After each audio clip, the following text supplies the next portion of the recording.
खाना लाओ और इस तरह से और भी बहुत सी बातें अपने माँ बाप से। और अपने घर में, जब हम अपने घर में होते हैं तो फिर हम एक आज़ादी सी महसूस करते हैं।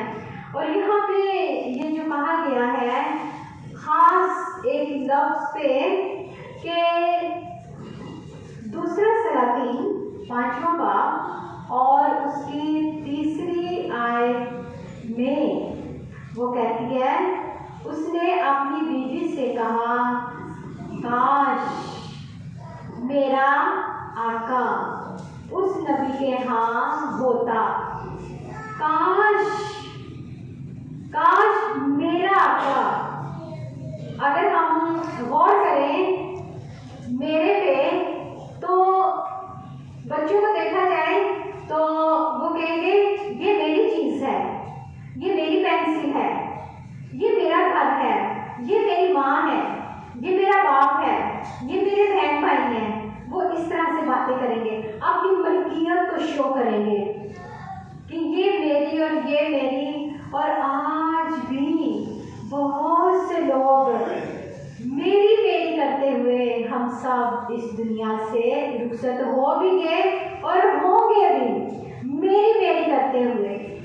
लेकिन यहाँ पे उसने पॉजिटिव तौर पे सारी बातों को भूल के उसने ये कहा, मेरा आका जिस मुश्किल में है, जिस परेशानी में है, जिस दुख में से गुजर रहा है, उसने उसका दुख नहीं समझा। उसने कहा ये मेरा दुख है। वो किस तरह से बच्ची, अगरचे बाइबल मुकद्दस में से हम देखें तो बहुत से बड़े लोगों का बयान है, छोटे बच्चों का भी बयान है, लेकिन यहाँ पे जो बयान किया गया कि छोटी लड़की नहीं जानते, सिर्फ इतना ही लिखा है, आगे जाके छोकरी वर्ड आता है और यहाँ पे आके छोटी लड़की आता है, नहीं जानते कि उसकी उम्र कितनी है।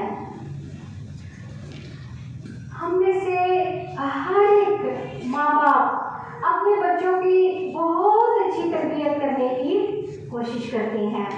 यहाँ पे ये जो इसका किरदार है, ऐसे लग रहा है कि जैसे इसके माँ बाप ने यही इनको सिखाया है बच्ची को कि सिर्फ अपनी नहीं बल्कि दूसरों के अहवाल पर भी गौर करना है कि वो किस तरह से जी रहे हैं। आज मैं जिस चीज़ पे आना चाहती हूँ, अगरचे हम जितने यहाँ पे माँ बाप बैठे हैं, क्या हम अपने बच्चों की तरबियत इस तरह से कर रहे हैं? अगर जे इस तरह की तरबियत कर रहे हैं तो वेल एंड गुड, फिर हमें खुदा के शुक्रगुजार होने की ज़रूरत है। लेकिन कई दफ़ा हमारे घरों में कुछ बच्चे ऐसे होते हैं कि वो ना सिर्फ अपने लिए बल्कि अपने माँ बाप के लिए, शादी होने के बाद अपनी औलाद के लिए एक ऐसा सबक छोड़ते हैं कि वो कभी भी भूलता नहीं है। आज हमारे घरों में भी इसी तरह से बहुत से ऐसे बच्चे हैं जो गलत राहों पे जा रहे हैं और माँ बाप बहुत मुश्किल और परेशानी का सामना कर रहे हैं। मेरा और आपका खुदा यही सिखाता है आज मुझे और आपको कि हम किस तरह से ना सिर्फ बड़े होते हुए छोटे बच्चों को किस तरह खुदा के पास लेके आ सकते हैं। उसने यहाँ पे ये जो अल्फाज बोले, मेरा आका अगर जाके देखें तो उसको क्या मुश्किल है। अगर जी आपने इसको ध्यान से सुना है तो उसको क्या मुश्किल है, उसको कोड है और वो इस दुख में से गुजर रहा है कि वो किस तरह से कितने डॉक्टर्स के पास गया है लेकिन उसका कोई इलाज नहीं हो सका। लेकिन ये छोटी बच्ची उसके इलाज के लिए बड़ी दलेरी से अपनी जुबान को खोलती है कि मेरा आका जिस शहर में वो मिस कर रही है कि वहां पे होता तो ये शिफा पा जाता, इस दुख में से, इस मुश्किल में से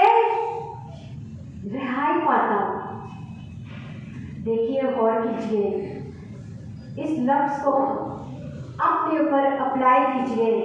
आज हम अपने बच्चों को कभी भी कहीं भी अकेला जाने नहीं देते। यहूदी लोगों को देखें, जब वो मुश्किल और मुसीबत में होते हैं तो वो एक खास लफ्ज़ बोलते हैं, यहोवा का वर्ड। मुश्किल और मुसीबत में ऐ यहोवा, एलोहीम, ऐ खुदा। लेकिन जब हम ना सिर्फ छोटे बल्कि बड़े भी हो जाते हैं तो हम यही अल्फाज बोलते हैं, हाय मेरी माए, हाय मेरी माँ। और आज हम इस चीज़ पे ध्यान देंगे कि जिस तरह इस बच्ची ने अपना किरदार अदा किया, मैं माँ होते हुए, मैं बाप होते हुए अपने बच्चों की इस तरह से तरबियत कर रही हूँ, इस तरह से अपने बच्चों की तरबियत कर रहा हूँ। आज मेरा रब का खुदा हमें ये मौका फराहम कर रहा है। क्या हम अपने बच्चों को झूठ सिखा रहे हैं? क्या अपने बच्चों को फरेब सिखा रहे हैं? क्योंकि जो कुछ हम खुद करेंगे, अगर हम अपने बच्चों को बहुत कुछ करके भी कहेंगे ना, झूठ ना बोलो, बाइबल पढ़ो और बहुत सी अच्छी बातें कहेंगे, वो कभी भी नहीं सीखेंगे। जब तक हम खुद प्रैक्टिकल तौर पे उनको करके नहीं दिखाएंगे, फिर हमें जुबान से भी बोलने की ज़रूरत नहीं पड़ेगी। अगर हम खुद से बाइबल मुकद्दस को पढ़ते हैं और बहुत दफ़ा यही सोचते हैं, बाइबल मुकद्दस तो पढ़ते हैं लेकिन इसमें यह लिखा है झूठ ना बोलो, लेकिन मुझे अपने काम पे जाना ज़रूर है, मुझे तो झूठ बोलना ज़रूर है। जब तक मैं झूठ नहीं बोलूँगा तो पैसा किस तरह से अर्न करूँगा, और जब पैसा नहीं होगा तो मैं खाऊँगा कहाँ से, अपने बच्चों को कहाँ से ला के दूँगा। याद रखिए, मेरा और आपका खुदा वो चिड़ियों को देना जानता है, हर तरह के परिंदों को देना जानता है, वो हमें भी देना बहुत अच्छे तरीके से जानता है। हम बाइबल मुकद्दस में पढ़ते हैं कि तू उसकी क्या कर, इबादत कर, तो वो फिर क्या करेगा, तेरे रोटी तेरे पानी पे क्या डालेगा, बरकत डालेगा, और कोई बीमारी, किसी तरह की बीमारी तेरे घर में नहीं आएगी। इसको हम याद करें। आइए हम थोड़ी देर के लिए अपने स्वरों को झुकाएंगे। अभी मैसेज खत्म नहीं हुआ। हम अपने बच्चों को, ऐसे बच्चों को जो खुदा से दूर हैं, अगर जी कभी आपकी जुबानों से कुछ कहा नहीं उन्हें, मेरा रब का खुदा आपको आपके ज़हन में ये लेके आते, हम उनके लिए दुआ करें। आइए थोड़ी देर के लिए हम उनके लिए झुकेंगे और दुआ करेंगे।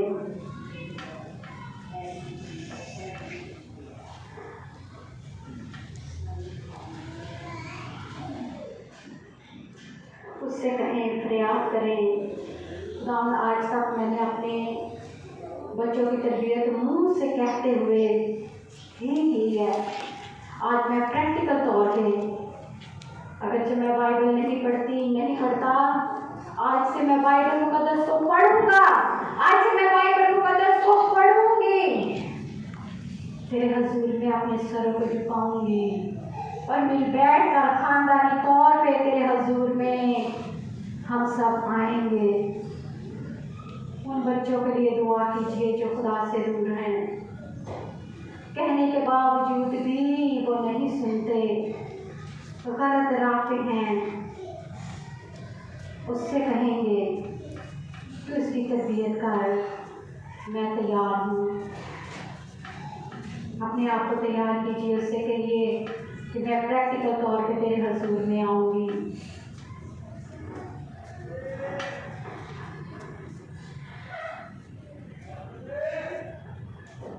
तो हमारा है स्वर्गीय पिता, फिर दिया हमको सीने लगा। तो हमारा है स्वर्गीय पिता, फिर दिया हमको सीने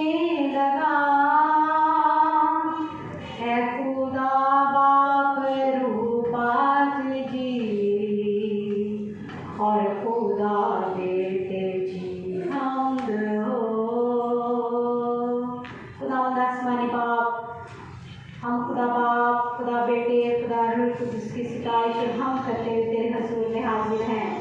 जितनी जानों ने तेरे हजूर में अपने आप को रखा यीशु मसीह के नाम से, तो सब की दुआओं को सुन।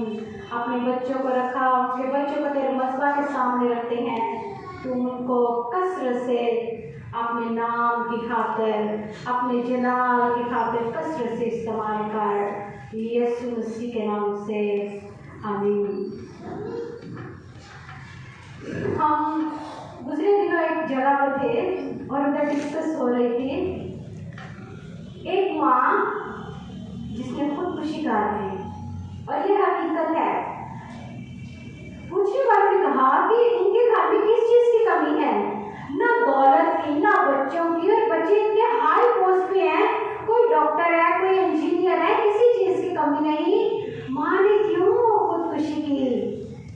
बाद में पता चला माँ ने इसलिए खुदकुशी की कि उसके पास, उसके बच्चों के पास सब कुछ था, लेकिन सिर्फ और सिर्फ एक खुदा और उसका डर और उसका खौफ नहीं था। ये मैंने लाजिम समझा और मैंने आपको भी बताया। हम याद करें कि बच्चों की सिर्फ एक ही राह पे तरबियत ना करें, बल्कि कलाम में लिखा है कि तुम किस तरह से तरबियत कर। एक राह यही है जिसपे उनकी तरबियत करनी जरूरी है। खुदा सबसे प्यार करता है। खुदा ने दुनिया से ऐसी मोहब्बत रखी, ऐसी मोहब्बत रखी, हम सब जानते हैं कैसी मोहब्बत रखी कि उसने अपना इकलौता बेटा बख्श दिया। उसने ये नहीं कहा कि ये सिर्फ और सिर्फ मेरा है। इस बच्ची ने कहा कि मेरा आपका होता, मुस्बत तरीके से लेके आई, लेकिन बाप ने अपना बेटा भी अपने पास नहीं रखा, बल्कि उसने हमें देने से दरेग ना किया। आज हम भी अपनी जिंदगियों पे गौर करें। जो कुछ मेरी है, जो कुछ मेरा है, हम किस कदर उसकी हिफाजत और निगहबानी कर रहे हैं।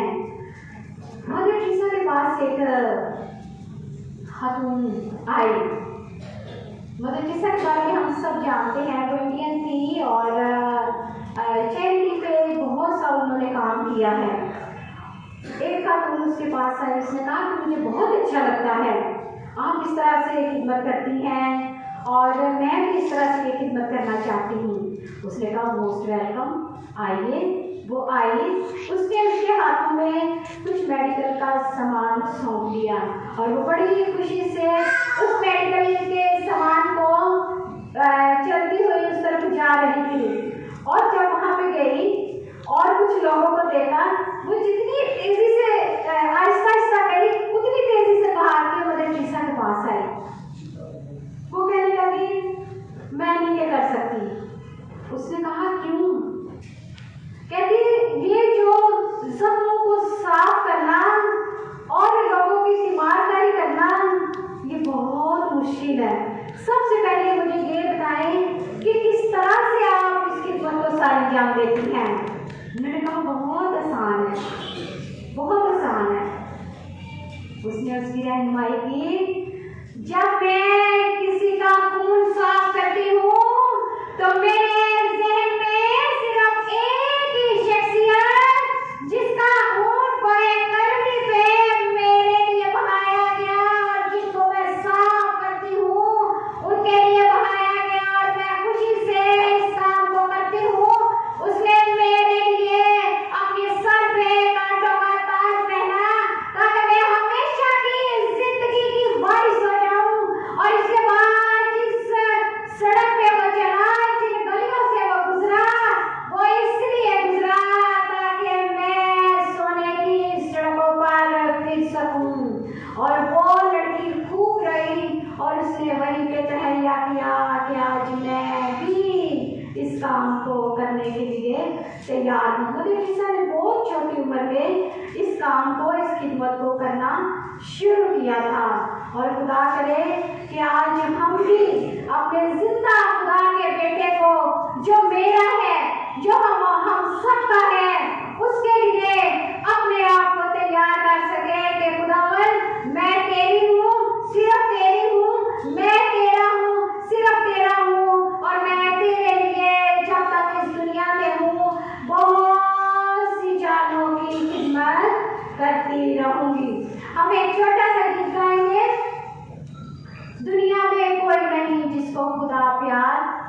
करता। दुनिया में कोई नहीं जिसको खुदा प्यार नहीं करता। फिर से, दुनिया में कोई नहीं जिसको खुदा प्यार नहीं करता। अपना प्यारा बेटा दिया, ऐसा प्यार बाप हमें करता। आइए मिलकर दुआ करें थोड़ी देर के लिए। जो कुछ भी खुदा ने हमें सिखाया है उसकी शुक्रगुजारी कीजिए।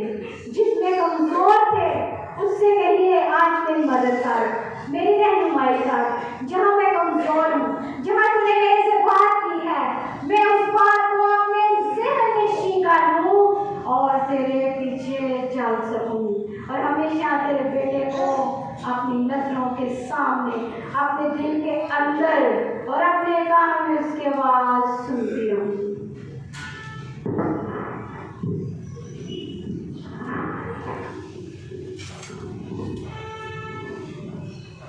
आइए हम अपने सरों को झुकाए रखें।